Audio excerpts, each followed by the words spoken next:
Pony Tales. Read by Scribbler.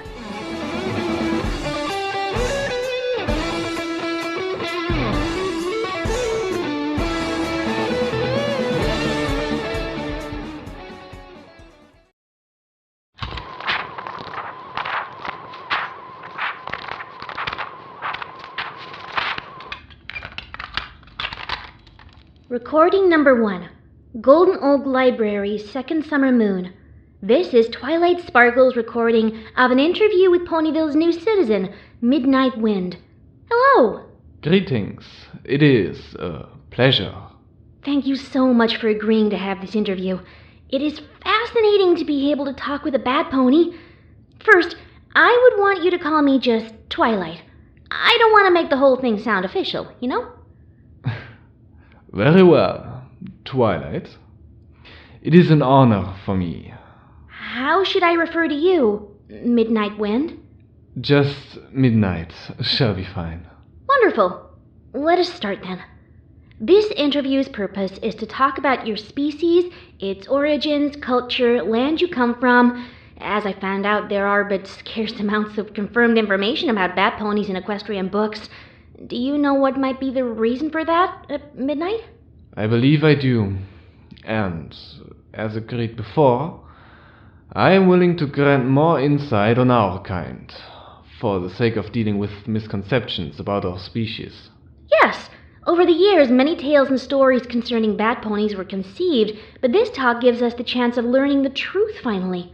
So, Midnight, let me start with a rather general question. What can you tell us about bat ponies? I guess I should start with a little introduction, if I may. Oh, of course. I am Midnight Wind of the Midnight family. I am a noctral. What did you say? I am a noctral. It is how we call ourselves in our dialect. It roughly translates to a night dweller. A noctral? Quite good, Twilight. You just have to do the rolling R sound. It is a feature of our language. I see. Right, let me try again. A noctral. Now you overdid it, but it was really nice. Thank you, Midnight. So, that is how you call yourselves? That is correct. So, I am a noctral. We are ponies originating from the mountain ranges to the east of Equestria, that I believe you call Trampelvania? Am I correct? Yes. Trampelvanian Alps were considered to be the most distant reaches of equestrian influence in the east. High mountain ranges, mostly uncharted and... Apologize for interrupting, but if I might ask, why is this the name? It would suggest that it is a land where we are trampling everything in our way or something. I don't think I know the etymology, I'm afraid. Our sources mention only that it is a dangerous region, with mountain passes forming a sprawling labyrinth covered in snow and prone to avalanches. Which is quite correct. The Alps, as you call them, for most of our dominion. The only set of relatively safe passages that can be crossed by hoofs are located to the west of our dwellings, and still they are often too dangerous to try using them without flying. That would explain a remark from the book I have right here. Let me just find the page. You see, a famed equestrian traveler, Marco Pony, states here in his book that the reaches are great and perilous, and no pony hast durst to cross them, lest wind dust bless them. Would you say he's telling the truth, then? Is it such a dangerous land? Well, if I knew exactly what he was saying, then maybe. But... Oh, you don't know Old Equestrian, Midnight? No, I do not, actually. Modern Equestrian is rather widely known to us, but it is not our main language. We have our own distinct dialect that practically all of our literature is written in, and which we use on everyday basis. Oh, that sounds fascinating. A whole separate, fully developed language. Do you think you can teach me some of it later on? Zedelic. With pleasure. I have to say, Midnight, you speak Equestrian really well then. Your vocabulary is solid. You honor me, Twilight. Although I am sure it is more courtesy from you than anything. I can tell I do not imitate it well enough. Well, you do have that R you've mentioned. Exactly. All right, now. What Marco Pony is saying is that without flying, no pony has the courage to try crossing the mountains. Ah, his words are true. Even with flight, crossing on hoofs aside, Noctrali avoid those western passages in winter. Did you just use the plural form? Yes, I did. Knew it. So, tell me what is your land like while we're at it? I think most of ponies would find it largely inhospitable. Vast majority of Noctralia, yes, our name for our dominion, is covered in granite mountain ranges. Our climate is cold and rather unforgiving, especially in winter, when snowfall is dense, often coming in blizzards. Our summers are pretty short in comparison. It sounds somewhat similar to the weather of the Griffin Kingdoms, is it? I cannot really tell. I have never read about those regions, nor have I been in them. Snow present all time of the year, strong winds, low temperature, especially during the night. Pretty close to what we experience. But we do have summers, although short. The way you are presenting it tells me that your seasons change on their own. That you are either incapable of controlling the weather changes, or you can only influence them minimally. Which brings us to one of my main questions. Are bad ponies a Pegasi subspecies? No, and we do not look kindly on calling us subspecies, Twilight. I'm sorry. I didn't want to insult you. No offense was taken. I just know how some of our nobility would react to those words. And I'd rather make sure you understand not to use them if ever talking to our leaders. All right then. I'm sorry once more. So, you are a separate species? Yes, we are. Our origins are unknown, unmentioned even in the oldest written sources we possess, save for a little remark in our first chronicle. Noctrali lack the ability to control weather as Pegasi do. Instead, we have adapted to the conditions present in our lands. It is not an easy place even to adapt to, I believe. Those conditions do sound really harsh, which makes me think your physique is a reflection and effect of just that adjusting process. That is right. We live on higher altitude than unicorns and earth ponies, greatest peaks reaching even above the cloud level, where dwellings in your lands have the Pegasi. We are more resistant to fatigue, and we are found out to be built sturdier than native equestrians. While we are able to affect weather conditions rather than need to get used to them, your species have evolved to match the ones present. That is the case. Another question that is connected to that, is it true you're somehow connected to the dragons? Hence your wings and eyes? Funny thing is, we learned about dragons from our contacts with Equestria. In all of our history, there is no mention of those creatures. I guess they must have never reached our dominion. So you do not have an addition of dragon blood in your veins? No. Although we understand why we would be seen as those types of hybrids. Again, another word not to be used around our elders. Right. So bat ponies is actually correct. Yes, it is. We are aware of the similarities with our little brothers. The wings, for example. From what I can tell, they look like bone-based extensions of your skin and muscle tissue, without any type of covering. That would be an accurate description. Since we cannot and do not rely on feathers to keep us in the air, our wings are developed more firmly.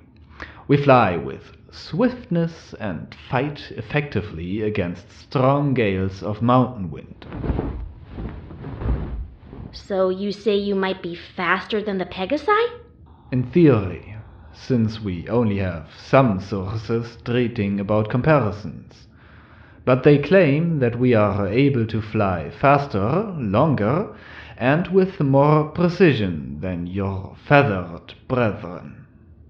Although your Wonderbolt squadron is known amongst the peaks of Noctralia as potent rivals for our best flyers.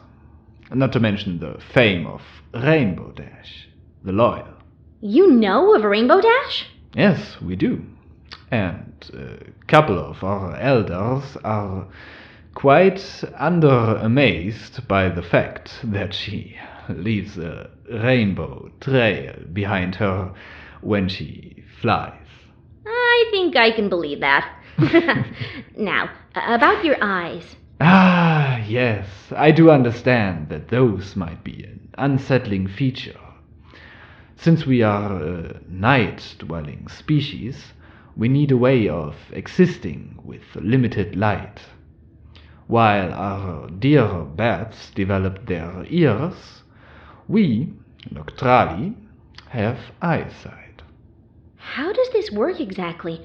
Why are your pupils slit and vertical? Are they magnifying light so well?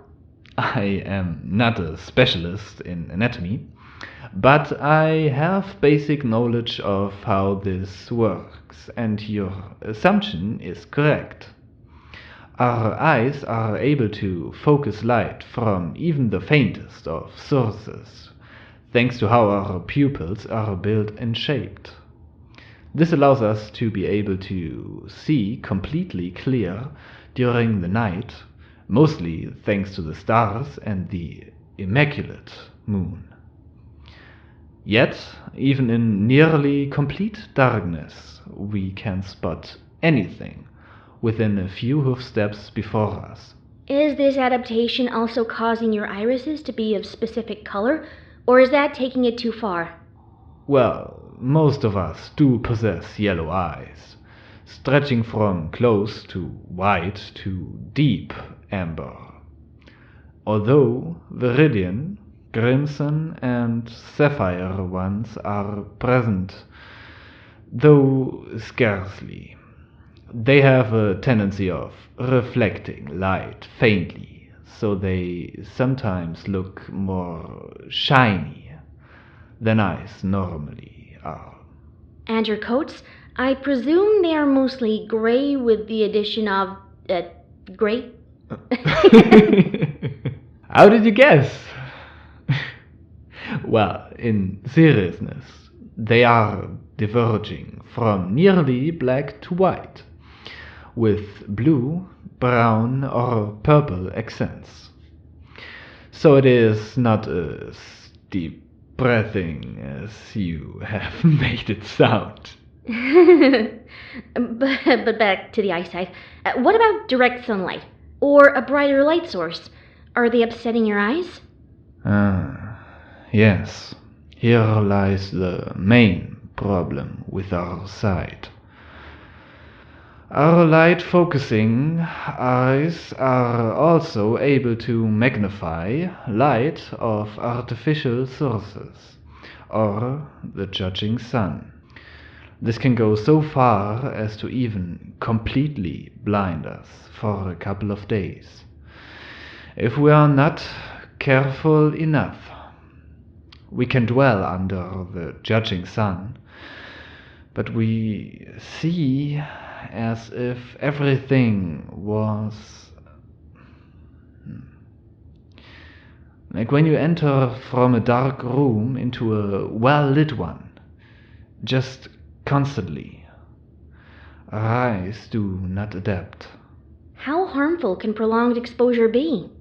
Well, we avoid testing it out, especially when it comes to daylight. But I know it would limit our visibility after dark at first, and blind us later on. We have mentions in our books of permanent loss of sight. That's terrible. That's life. Thankfully, it would take a while for us to suffer from it, though no pony risks it. Speaking of which, I am grateful that you have decided to go with candles. I had a feeling they would be appropriate. They are just enough for us. We use them in our dwellings. Also, I think a library never looks better than when it is in delicate candlelight. We have something in common. Now, what about the tufts of hair on your ears? No telling, actually. Some would claim they help us in hearing. Although, with our winters, my thought is that they help the tips of our ears not to fall off in the freezing cold. But I do not know, to be fair. I see.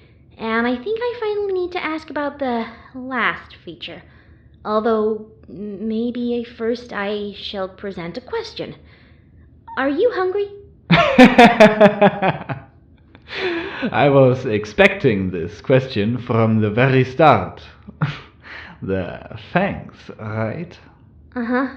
Since I did not find information about your diet other than the ones in folktales, even though I don't believe them, I rather ask than guess. Fear not, Twilight. We are not carnivores. Oh, that's a relief. I cannot lie. But why those sharp teeth, then? Fruits. Fruit? Yes. Is fruit diet so unlikely in Equestria? No, not at all. Why did no pony think of that earlier? Why didn't I think of that? I guess because it is not so dramatic, if you ask me. Ferocious bad ponies going for the throats are far more interesting than bad ponies nibbling on grapes and oranges. So what is your diet exactly? How do you get fruit in such harsh conditions? It comes to the topography of our lands. While majority of it is mountainous, the southern reaches are more of a highland area. Dali, or valleys in your language, are the one and only part of our dominion that allow cultivation of land. And because of the region being lower, it is noticeably warmer than the rest of our country. Steep slopes help us maximize sunlight for our crops, which consist mostly of those grapes and oranges I have mentioned before. Some pears, also watermelons. Apples? Not really. Although we like their taste. Do you eat the whole fruit? We need more drink than food. Our teeth allow us to chomp into a fruit through the peel and suck it off its juice. Once a day we need the flesh. But our thirst is quite high and results in us needing a lot of supplies to sustain our population. I have to say that our elders would be amazed by the surplus of apples Ponyville has. How do you call that orchard place again? Sweet Apple Acres, Midnight. Ah, yes. Attended to by Applejack, the honest. If I am correct. Yes, Applejack and her family take care of those orchards. Well, in Australia, they would be under stalwart protection of the Covenant, with the amount of supplies they are able to produce. The Covenant? Ah, yes.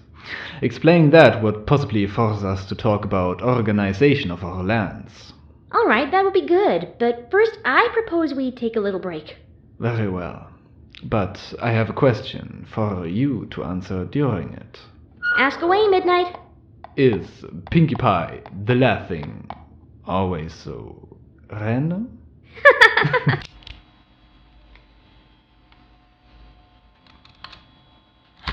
Continuation of Twilight Sparkle's interview with Midnight Wind. I would like to know something important first before we talk about your lands a bit more. Please do ask. It is the point of an interview. How did you come in touch with Equestria in the first place, actually?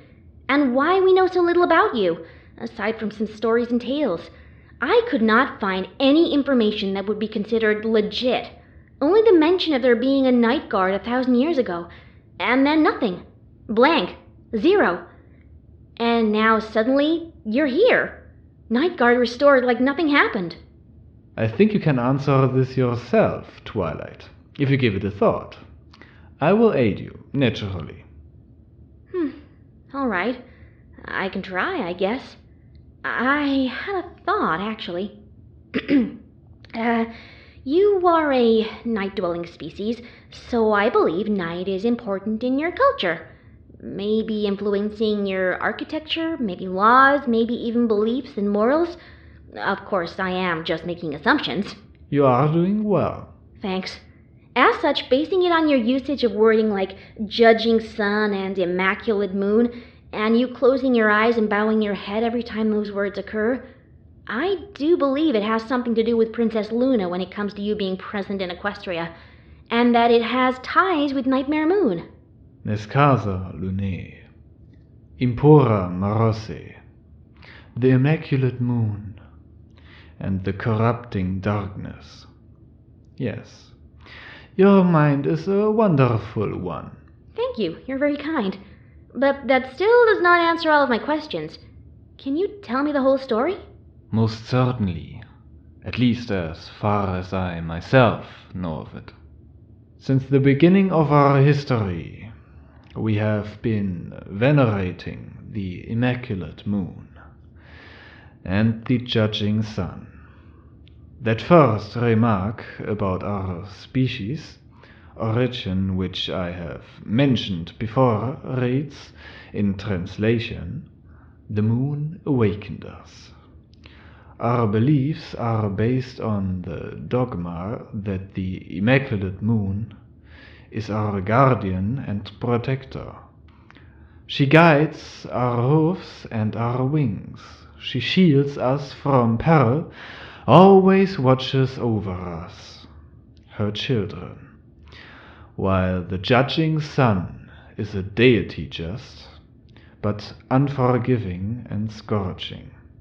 The immaculate moon can save us from the judging sun's piercing light with her mysterious, beautiful illumination. We allow ourselves to dwell in her glory, serving her the best we can. Ditheism, then? A two goddesses system?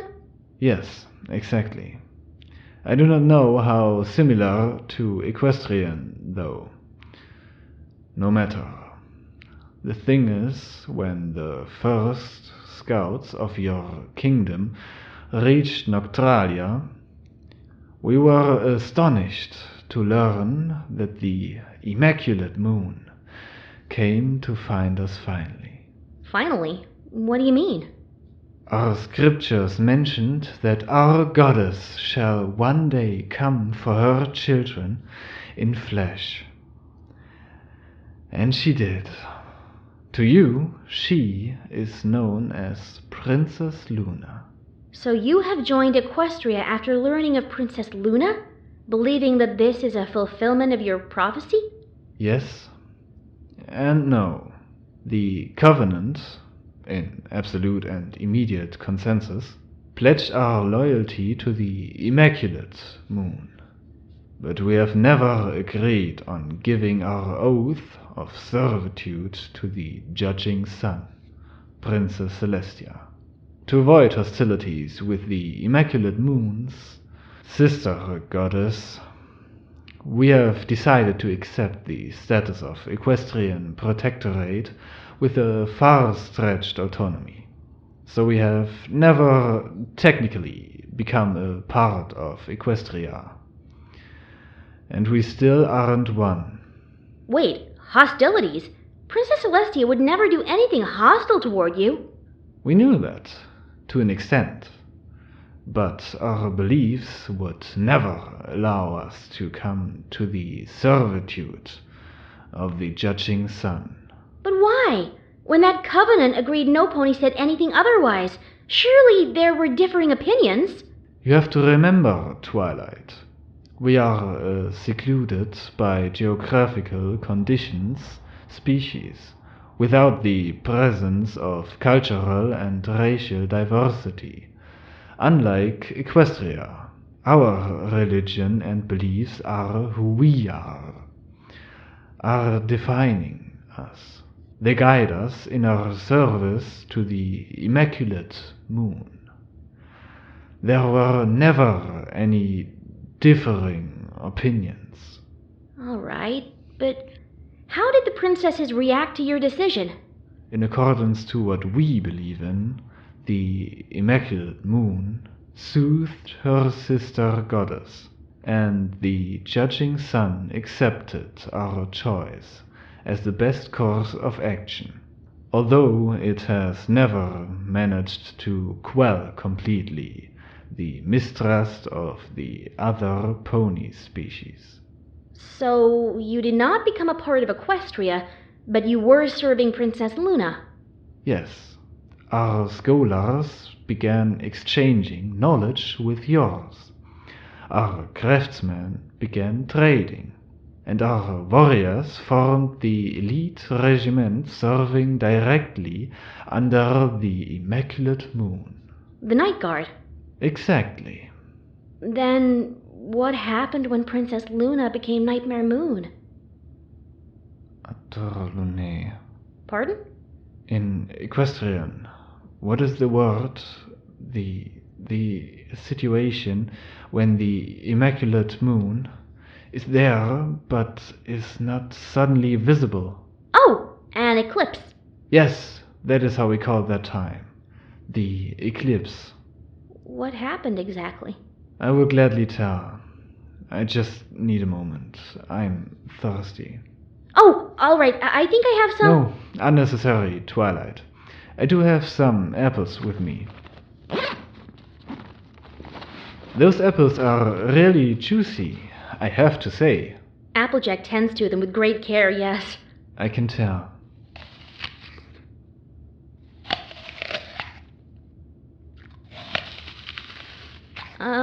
Midnight? Midnight? Oh,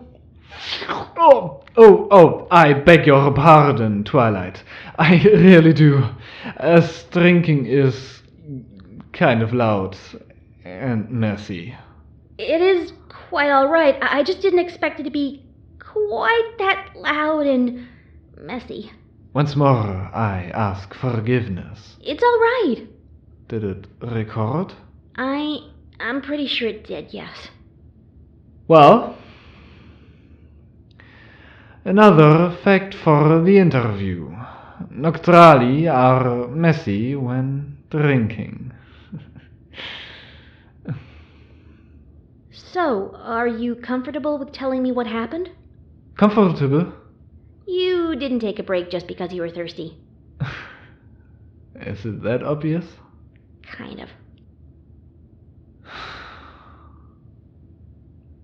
Corruption of the Immaculate Moon was a tragedy for our kind. To see our goddess in such pain and misery. Our scriptors say that it drove our elite warriors into tears. Tears!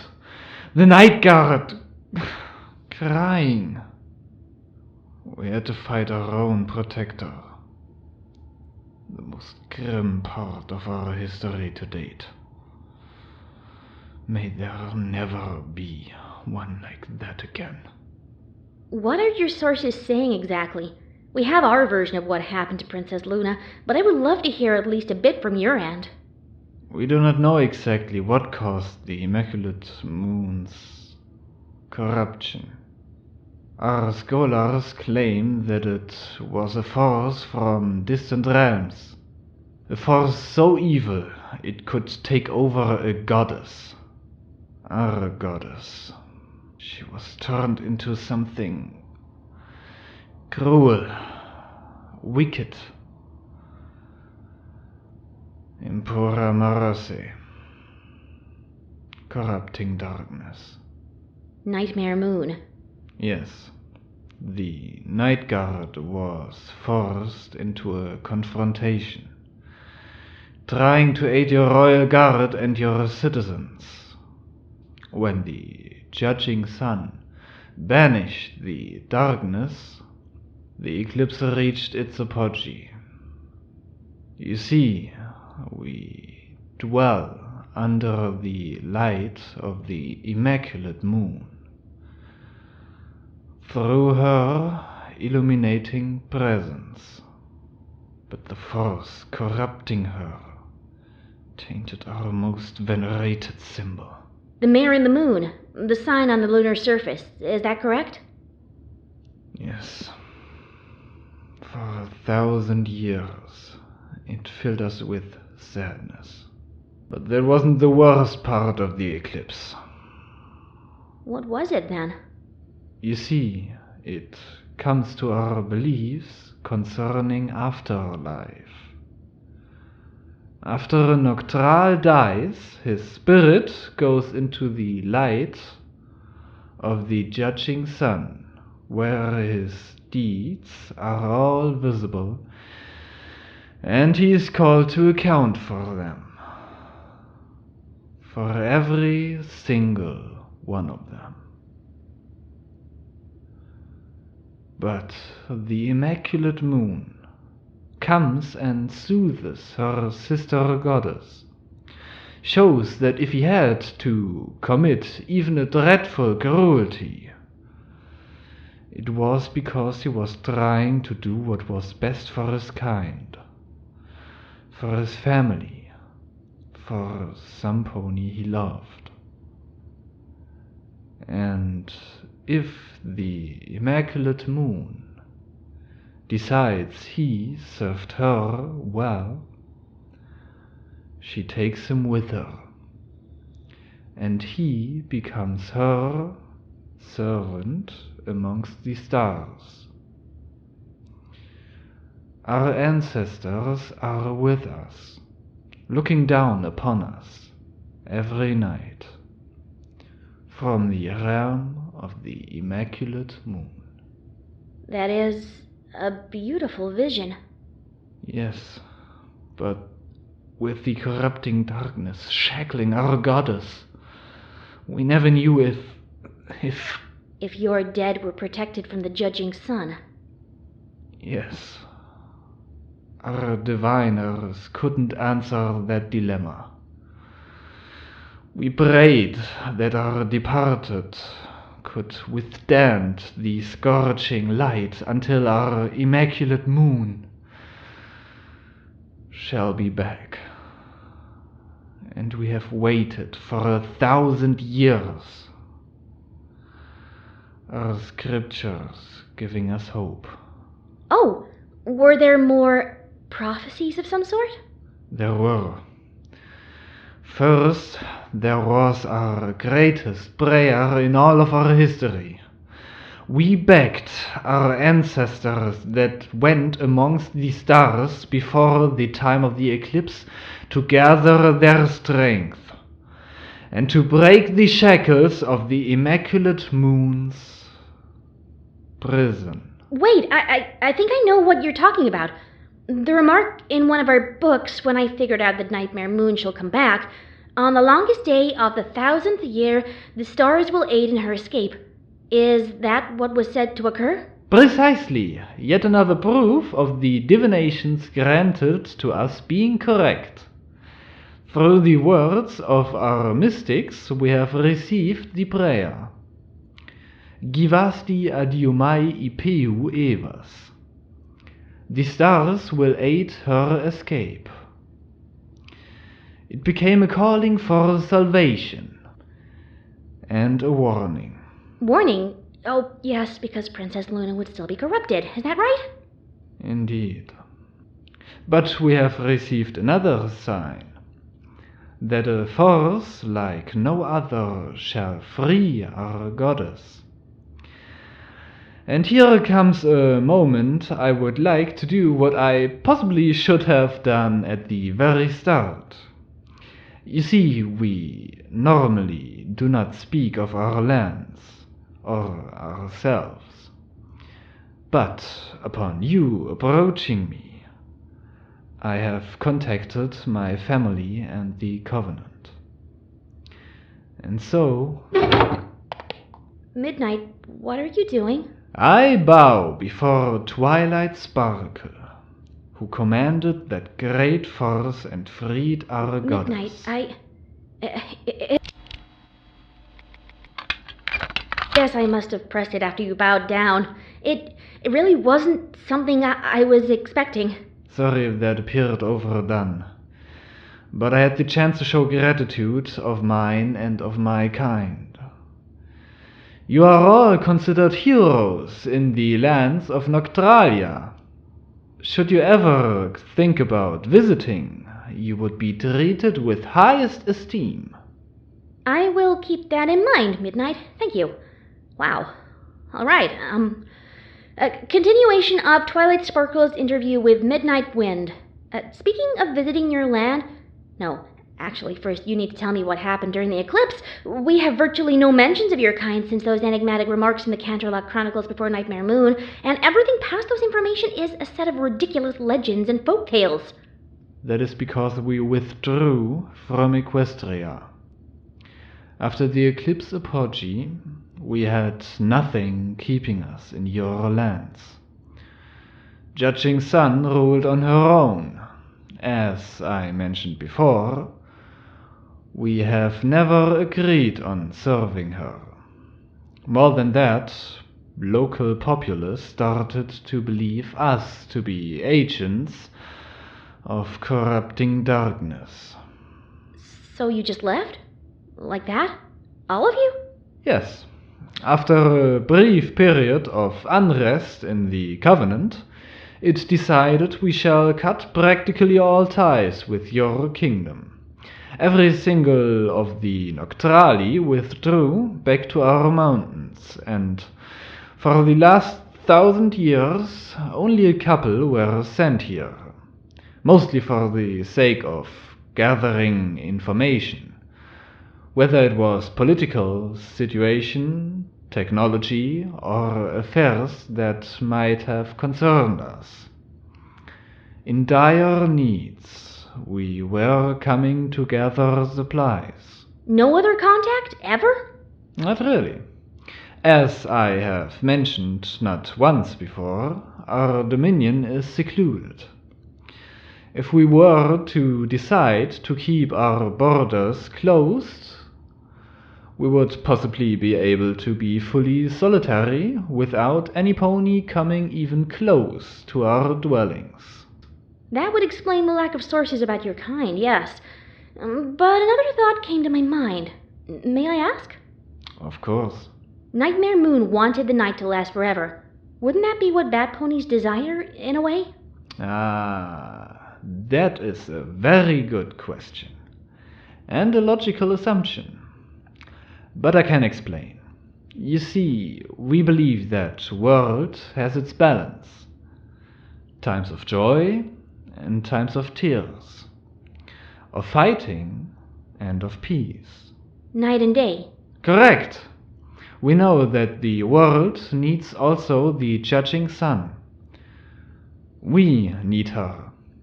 Her presence reminds us that our actions shall be scrutinized. Plants need the unforgiving goddess. You, equestrians, need her. That's how you are, how you dwell. Also, there is that delicate, fleeting beauty of the night that the corrupting darkness could not understand. a mystery. So, no. Noctrali didn't follow the corruption of the Immaculate Moon. That covers my question pretty well, thank you. I am sorry if all this has caused you sadness. It is all right, Twilight. It is a dark part of our history, but our history nonetheless. And now our goddess has returned, and we are back too, to serve her in Equestria. We are also happy to have Princess Luna with us again. You are blessed with her presence, Twilight, just as we are and our lands. Speaking of which, I would wish to ask, from a political point of view, what kind of country Noctralia is? Brave try, yes. Well, our society is formed entirely out of Noctrali, each and every belonging to one of the 7 ruling families. Are those formed out of relatives? Yes, but not only. A family consists of one main house and several other lineages, all gathered in one dwelling. Since the beginning of our recorded history, there have always been 7 families, each converged around one of the 7 greatest peaks of our mountains. That is why we used to sometimes call our land Same Yugi, 7 mountains. Ah, I see. Can you tell me the names of particular families? Of course. The families are, in somewhat loose translation, the Sunfall, the Crescent, the Shade, the Fang, the Midnight, the Mist, and the Dusk. Did you mention Midnight? Are you from the main house of the family, then? Members of the main lineage in a family are named after it. Yes, but I am only a distant relative of the lord of the family. But does that make you a member of the nobility? Yes, to an extent. My special privileges from being from the ruling lineage are that I am able to be made a lord of the family, if I am next in succession, and that I am considered somehow more privileged within the community. At the same time, we, nobles, are responsible for taking care of the lesser houses. So I am speaking to a future lord, possibly. When it comes to me reaching the honored title, I am not afraid of that happening to me anytime soon. Or ever. What does being a lord grant you, though, aside from respect and position, naturally? Rule over the family and the local populace.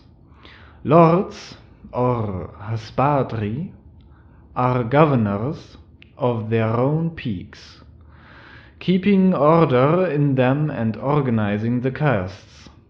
They are treated similar to your royalty, in a way, but it also makes them responsible for the prosperity of their lands, which, in my opinion, outweighs the benefits. The 7 lords of the families form the Covenant, which is our main political body. The most important decisions concerning Noctralia are made by this congregation. By a vote of majority, I presume. No! That way would mean that some families would be put in a worse position, for their voice wouldn't be taken into consideration.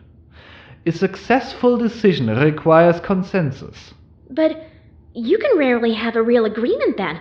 Surely different lords have different opinions. That is correct. But in that case, it means one of 2 things.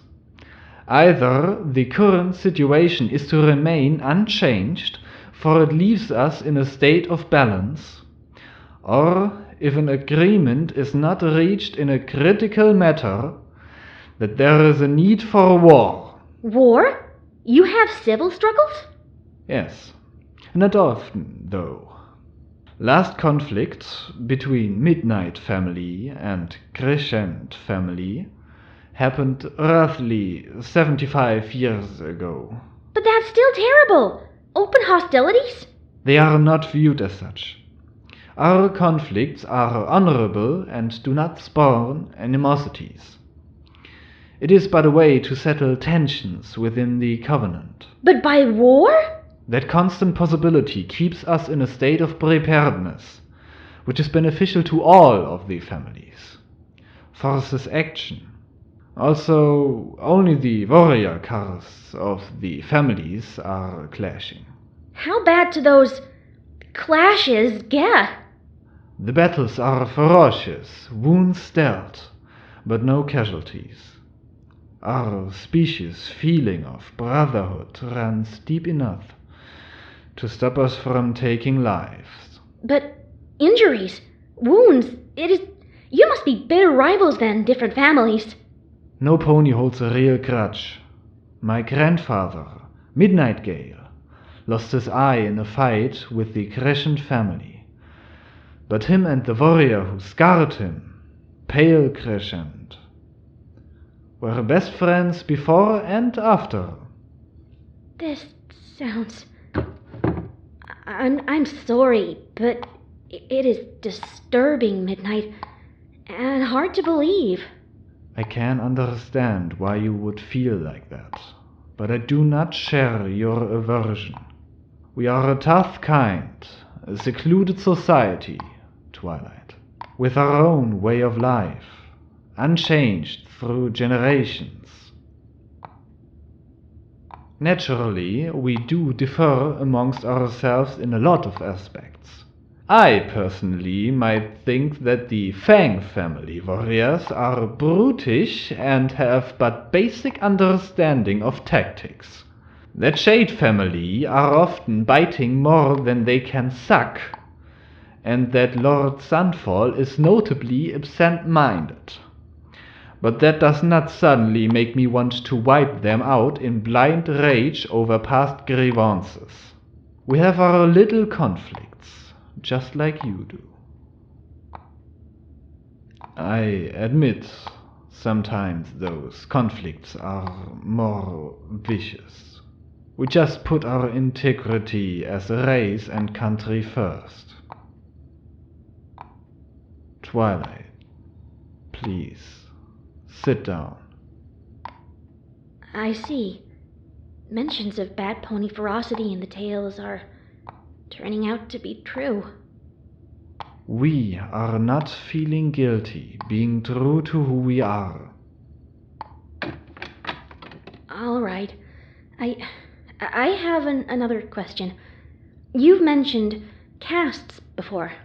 Ah, yes. Our society, aside from family affiliations, has divisions into 4 castes.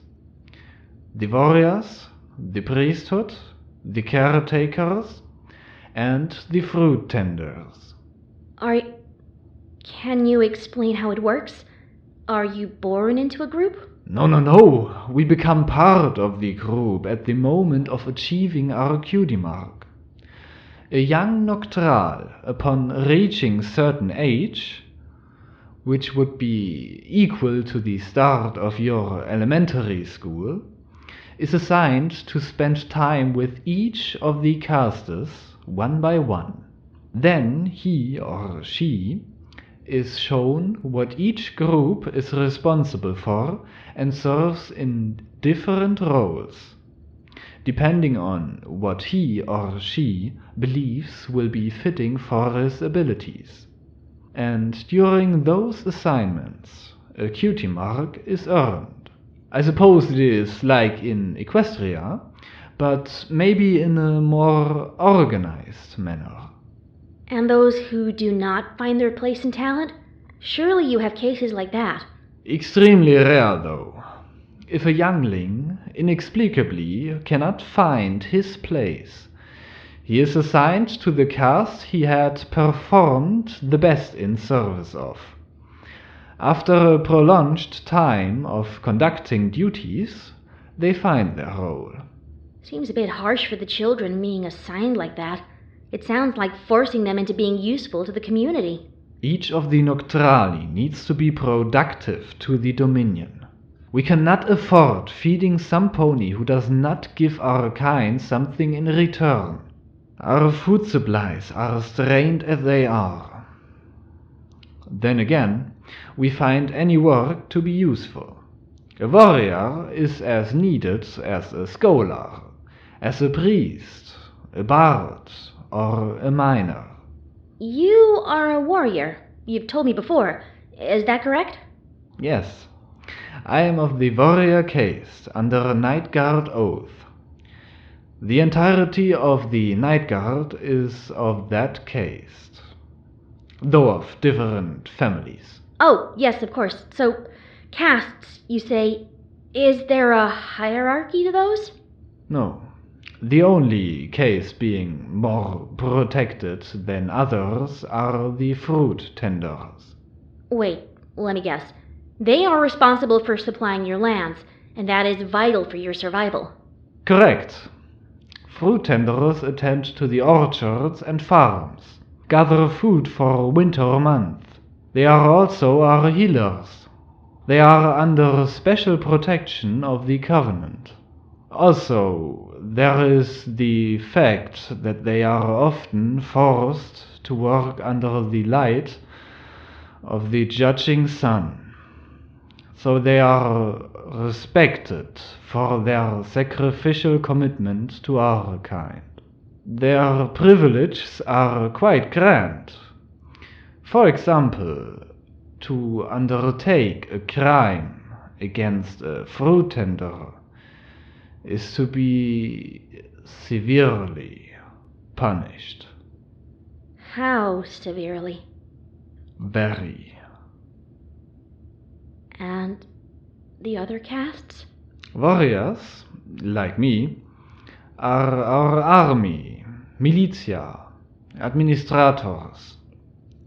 We are responsible for keeping mountain passes clean and available for travel, and keep communication lines through Noctralia. Priesthood is formed out of diviners of the Immaculate Moon. Also judges, teachers, and chroniclers. Finally, the caretaker caste are builders, miners, and manual laborers, but also poets and artists, caretakers of mines, so to speak. An organized society, I have to say. Incredible it remained like that throughout your history. Or were there Batponies wanting to change it? Not as far as we know. Changes are unnecessary. We all find our place within the system, and we are all respected. A miner can always speak with a scholar or a militia commander. Our role in the society is not diminishing nor glorifying. Main house of the Shade family has a lot of builders, while the other, lesser lineages living in the same peak are renowned diviners. All are necessary to our secluded community. So the relations between the castes are not in any way limited? No. Mine is talking about the most crucial responsibilities of each group. I, as a warrior, am forbidden from discussing advanced tactics and strategies with Noctrali of different castes, and those of lower rank. The priesthood keeps the divinations secret until deciding on sharing them. Fruit tenders have their own, passed on to new members, ways of cultivating our crops that they keep to themselves. Thanks to those rules, each caste has a feeling that it is absolutely necessary for the well-being of our race and is irreplaceable. The longer I'm listening to you, Midnight, the more fascinating the Batpony Society appears. You are unlike any other we came in contact with. Well, we like being unique, I cannot lie. Unwanted occupants? Twilight? I was asleep upstairs, but I kept hearing stuff and... What? What? Spike, please calm down. Ah, is that your little Drang assistant? Twilight? This Spike, don't worry, he's a... vampire? Spike! I think he passed out.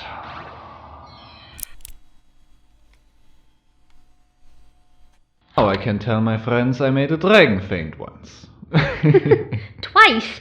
What were you thinking? You shouldn't have let him see a pair of sharp fangs just as he came back around. It's not the most pleasant thing to see when you wake up. I cannot agree less, Twilight. Although I guess it depends on whose those fangs are. I was just trying to help, but I understand your irritation and I am deeply sorry. That's all right. I know you wanted to make sure nothing happened to him. And nothing did. Although it took you a while to convince him that I am not a mythical bloodsucker. Well, he did accumulate all of our weird tales about bout ponies in one word. I was expecting you to start the interview with that matter, to be honest. Not really. Over those years that you were back in seclusion, many stories and legends were formed about you, and I find them ridiculous. All those unnatural abilities, and from species not possessing arcane magic, are nothing short of folklore. But I guess this interview would be incomplete without me asking the obvious question. Are you a vampire? Yes. What? I am a vampire. Yes. But, what? I mean, what? Before you decide to assault me with a wooden stake, let me explain.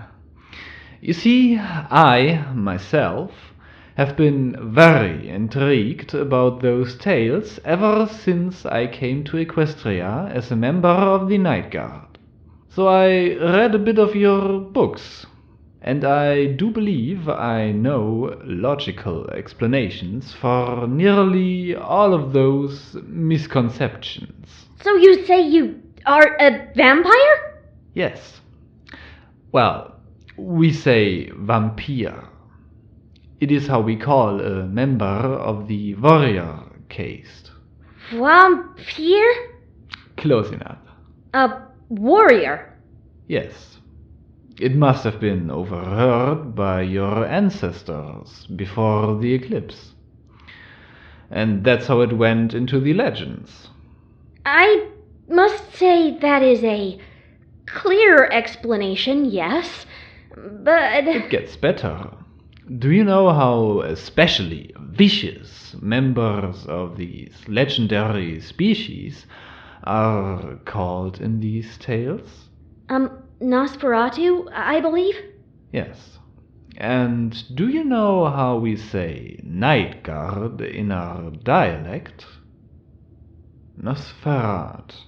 So are words for those creatures Are corrupted forms of words from our language. A testimony to your linguistic butchery, no less. With all due respect, of course. and you have explanations for all those phenomena concerning vampires, you say? I do believe so.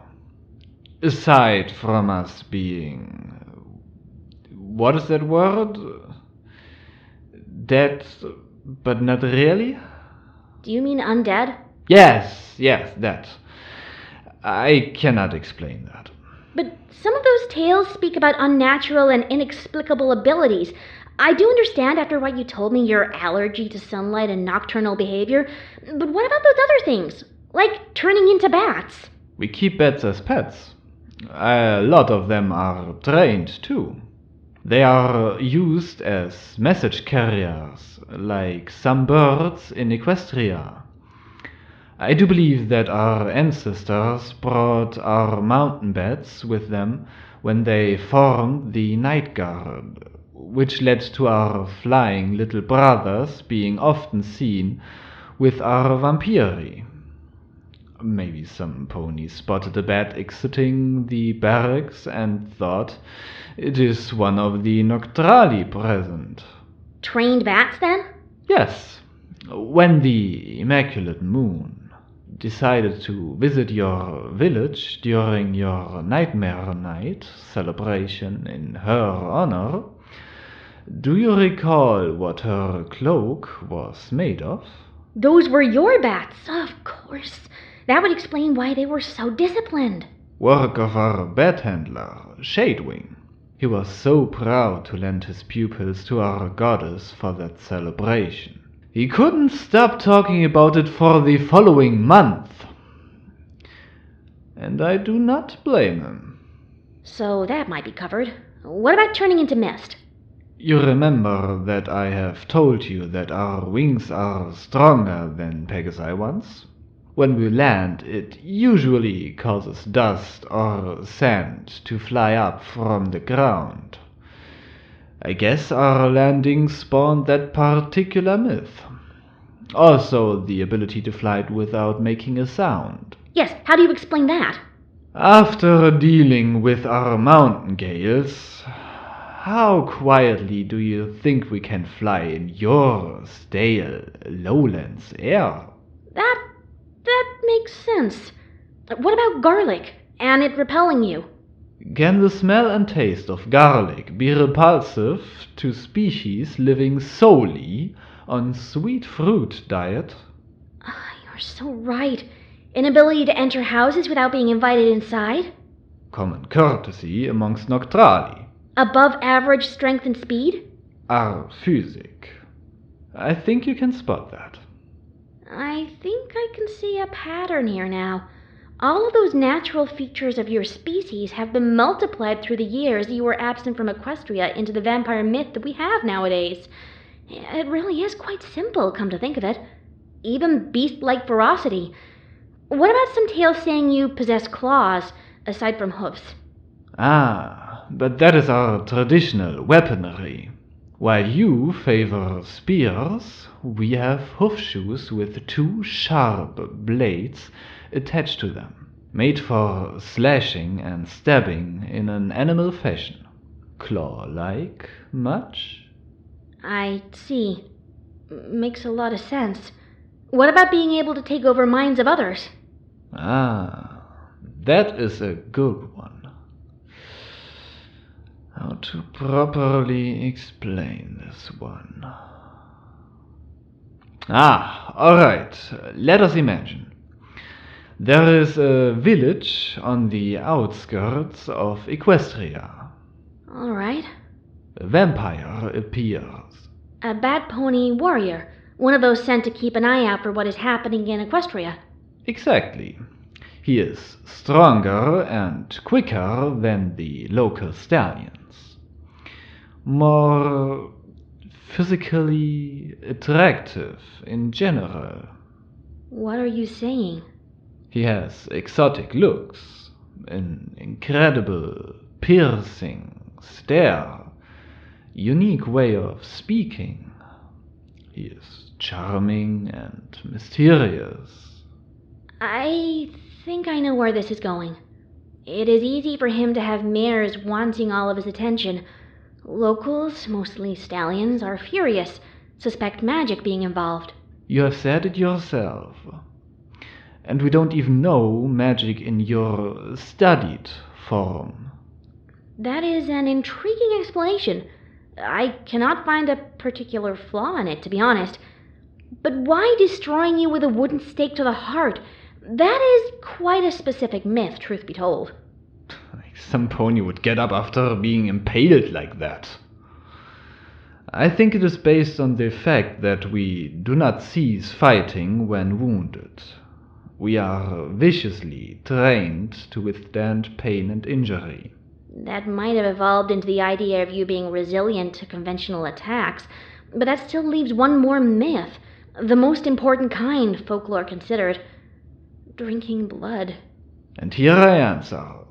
Our military doctrine tells us not to cease fighting when disarmed.